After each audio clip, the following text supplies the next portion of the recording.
সকলোকে ধন্যবাদ আমাৰ বাটৰ নাট চাবলৈ আৰু আমাক উৎসাহ দিবৰ কাৰণে ধন্যবাদ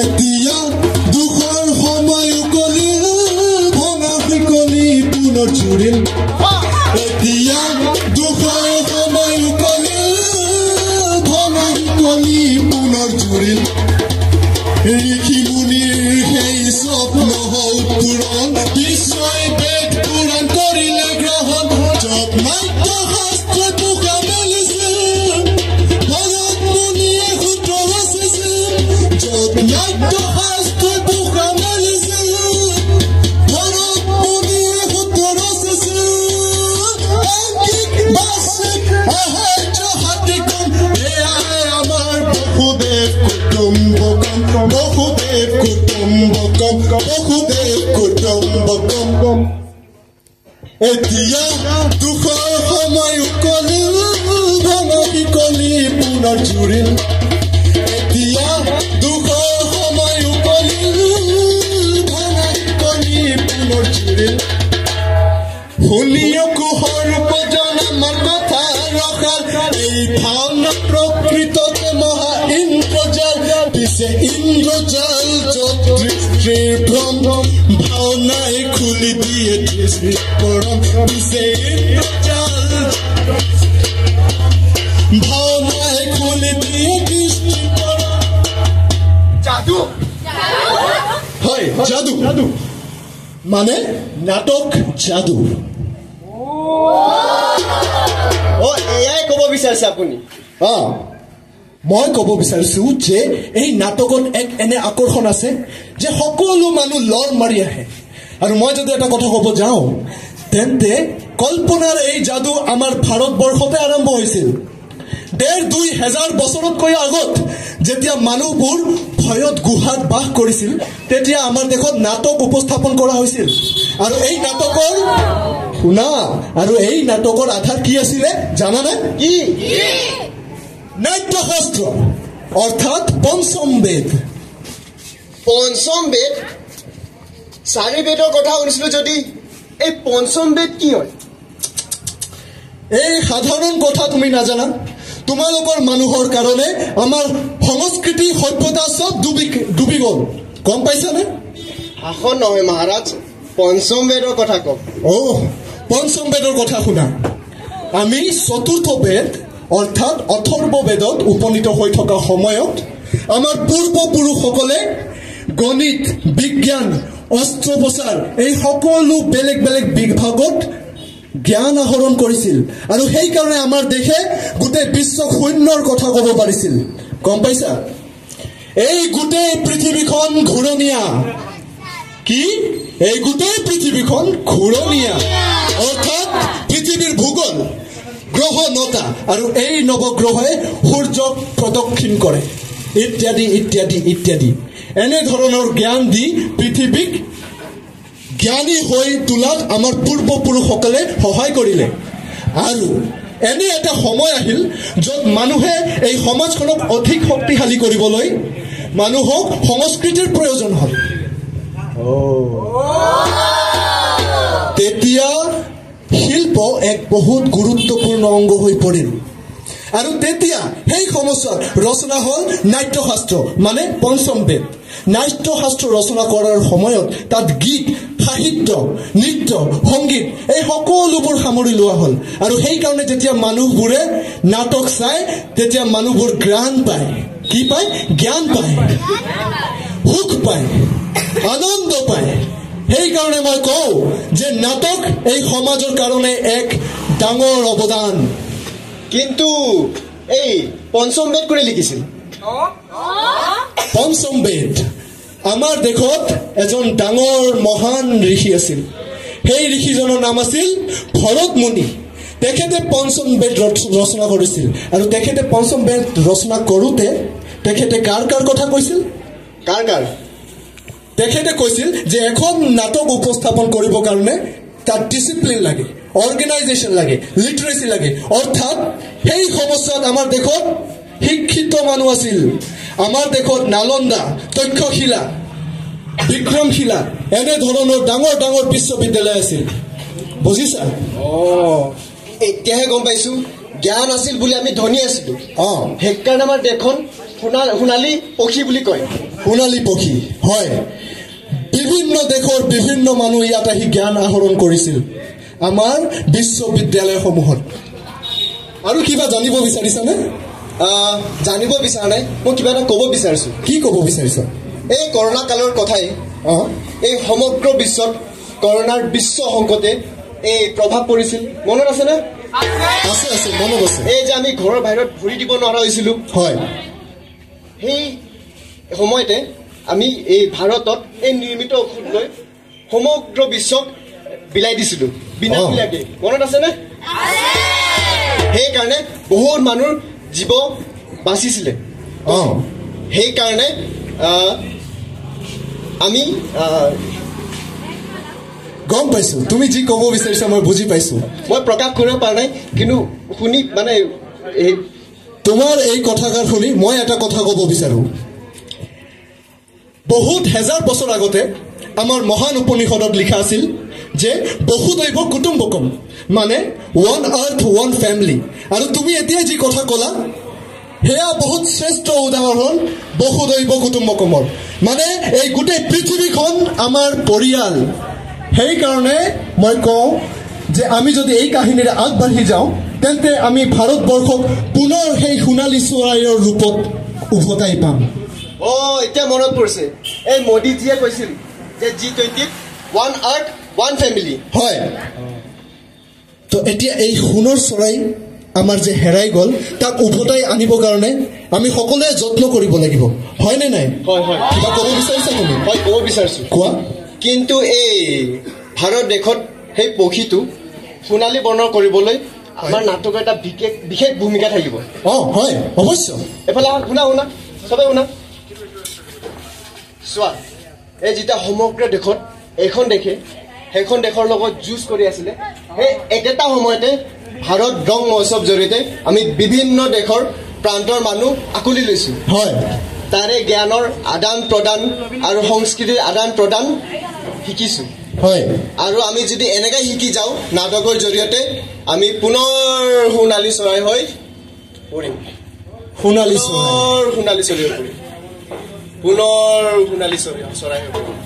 উভতি আহিব সোণালী পক্ষী, উভতি আহিব সোণালী পক্ষী, আৰু নাথাকিব কোনো দুখীয়া সখী। উভতি আহিব সোণালী পক্ষী,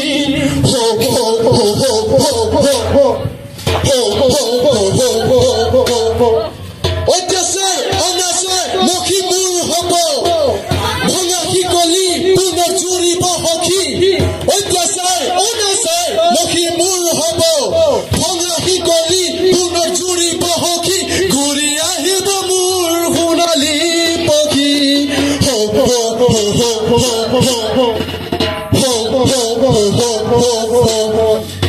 নাথে পেটে ৰাখিম তোক নিদিও এৰি, আহ তই উভতি মই সীমান্তৰ প্ৰহৰী।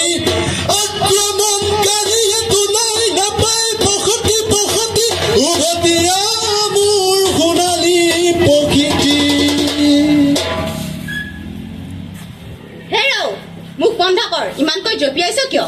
ঠিক আছে, পিছে কওকচোন মহাৰাজ, আমি কোনবোৰ বিষয়ক লৈ সোণালী পক্ষী হবলৈ হ'ব? চা, যদি কোনোবা শিক্ষাৰ ক্ষেত্ৰত আছে তেন্তে তেওঁলোকক সজাগ কৰিব লাগে যে তেওঁলোকৰ শিক্ষাৰ গুৰুত্ব কি। আৰু যদি কোনোবাই মহিলাৰ কল্যাণৰ বাবে কামত নিয়োজিত হৈ আছে তেন্তে তেওঁলোকৰ বিষয়ে সজাগ কৰিব লাগে। সবলীকৰণৰ জৰিয়তে তেওঁলোকক শান্তিৰ বিষয়ে সজাগ কৰিব লাগে। সমাজত তেওঁলোকৰ বিৰুদ্ধে হোৱা অত্যাচাৰৰ বিষয়ে তেওঁলোকক সজাগ কৰিব লাগে। ঘৰখন শক্তিশালী হলেহে, মহিলাগৰাকী শক্তিশালী হলেহে ঘৰখন শক্তিশালী হয়। আৰু কি কি বিষয়ক লৈ আমি মানুহক শিক্ষিত কৰিব পাৰো মহাৰাজ?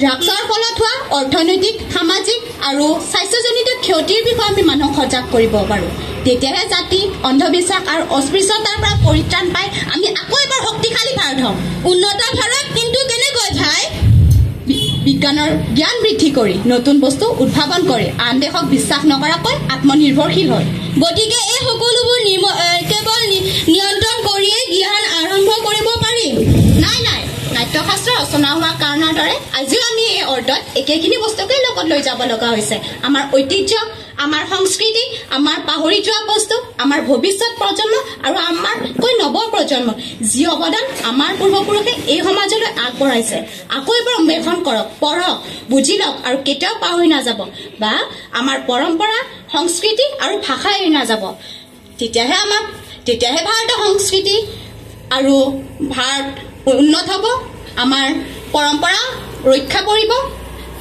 যদি এনেকুৱা হয় তেন্তে সমগ্ৰ বিশ্বই আমাৰ ভালে চাবলৈ আৰম্ভ কৰিব আৰু আমি বিশ্বগুৰু হৈ নেতৃত্ব দিব পাৰিম যি নেতৃত্বই শান্তিৰ বতৰা দিব য'ত সাম্ৰাজ্যবাদৰ কথা নাথাকে থাকিব মানৱতাৰ কথা আমি তেনে বিশ্বগুৰু হৈ নেতৃত্ব দিম নে বিশ্বগুৰু কিন্তু ককাই আমাৰ সমাজত অনেক অনাচাৰ আছে যিবোৰৰ বিষয়ে মানুহক সজাগ কৰি সমাজৰ পৰা আঁতৰাব পাৰোঁ নাটকৰ জৰিয়তে আমি কন্যাভ্ৰণ হত্যাৰ বিষয়ে সজাগ কৰিব পাৰোঁ হয় এয়া বৰ বেয়া কথা ভাই ইয়াৰ ফলত সমাজখন ছিন্ন ভিন্ন হৈ পৰিছে কাইলৈ নিজে এই দুৰাচাৰৰ বিৰুদ্ধে এখন নাটক আৰম্ভ কৰিম নে হয় কৰিম আমি নাটক কৰিম আমাৰ সমাজতো এনেকুৱা বহুত দুৰাচাৰ আছে যাৰ বিষয়ে আমি মানুহক সজাগ কৰিব পাৰোঁ মই ভাবোঁ আমি সেইবোৰো আলোচনা কৰাটো উচিত সকলো কথা ময়ে ক'ম নে তহঁতে এখন সমাজত বাস কৰ তহঁতে কওঁ আৰু কি দুৰাচাৰৰ বিষয়ে আমি সমাজক সজাগ কৰিব পাৰোঁ এক মিনিট কোনে ক'ব আপুনি কওক মই কওঁ যৌতুক কথা হয় ভাই মোৰ ভণ্টিকো যৌতুক বিচাৰি শহুৰাকে বহুত হাৰাশাস্তি কৰে মই ভাবোঁ আমি নাটকৰ জৰিয়তে সেই বিষয়ে মানুহক সজাগ কৰিব পাৰোঁ যি বেয়া আপোনাৰ চকুত পৰে তাৰ ওপৰত এখন নাটক লিখক আৰু সকলোকে তাৰ বিষয়ে সজাগ কৰক কিন্তু কেনেকৈ ভাই মই যে ক'লো সজাগ কৰিব লাগিব আমি মানুহক সেনেকৈ ইয়াৰ দ্বাৰা দৰ্শকৰ মনোৰঞ্জনৰ লগতে শিক্ষাও লাভ কৰিব পাৰিব সমাজ আৰু দেশ শক্তিশালী হ'ব আৰু আকৌ সেই একেটা সোণালী প্ৰকৃতি হৈ বিশ্বগুৰু হৈ পৰিম বিশ্বগুৰু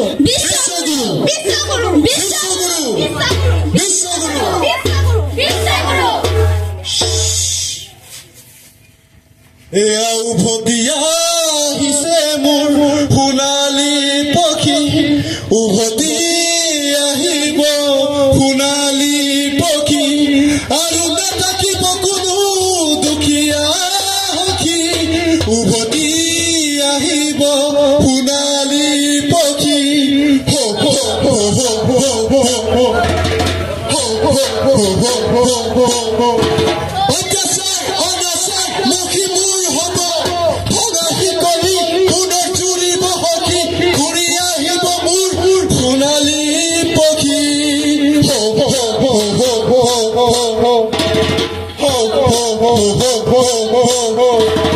এতিয়া মই তোমাক যাবলৈ নিদিওঁ এতিয়া আমাৰ সোণালী চৰাইটো ঘূৰি আহক মই সীমান্ত বহলা দিম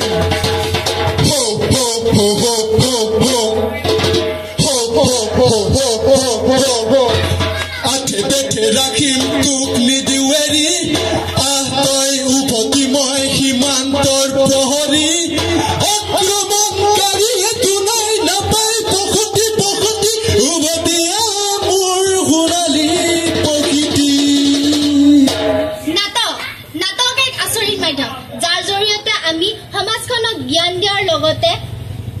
অতি মনোৰঞ্জন দিব পাৰোঁ আৰু এই জ্ঞান আৰু প্ৰকৃতিৰ জৰিয়তে আমি এদিন এখন উন্নত ভাৰতত পৰিণত হ'ম ভাৰতৰ বসুদৈৱ কুটুম্বকম পৰম্পৰা আমি বাস্তৱিক কৰিম আৰু 2047 চনৰ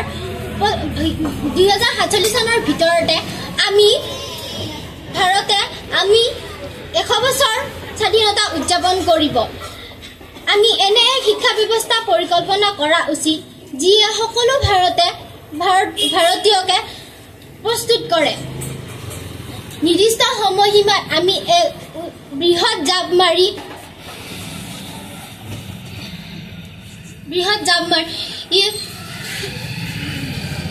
এতিয়াও সময় আছে হয়নে? হয় হয় এতিয়াও সময় আছে। কি সময় আছে? ৰাষ্ট্ৰীয় নাট্য বিদ্যালয়ৰ উদ্যোগত আয়োজিত আমাৰ ভাৰত জনৰং মহোৎসৱ সকলোৱে আহক আৰু আমি সকলোৱে মিলি এক প্ৰতিশ্ৰুতি গ্ৰহণ কৰোঁ হয় হয়নে? হয় হয় আৰু আমি এক উন্নত ভাৰতৰ দিশে আগবাঢ়ি যাওঁ হয় আৰু সকলোৱে মিলি আমি কওঁ উন্নত ভাৰতৰ লক্ষ্য উন্নত ভাৰতৰ লক্ষ্য দাসত্বৰ সকলো বন্ধনৰ পৰা মুক্ত হ'ম দাসত্বৰ সকলো বন্ধনৰ পৰা মুক্ত হ'ম নিজৰ ঐতিহ্যক লৈ গৌৰৱ কৰিম নিজৰ ঐতিহ্যক লৈ গৌৰৱ কৰিম ঐক্য আৰু সংহতি নাগৰিকৰ কৰ্তব্যবোধ বসুদেৱ কুটুম্বকম বন্দে ভাৰত জয় জয় ভাৰত বন্দে ভাৰত জয় জয় ভাৰত বন্দে ভাৰত জয় জয় ভাৰত বন্দে ভাৰত জয় জয় ভাৰত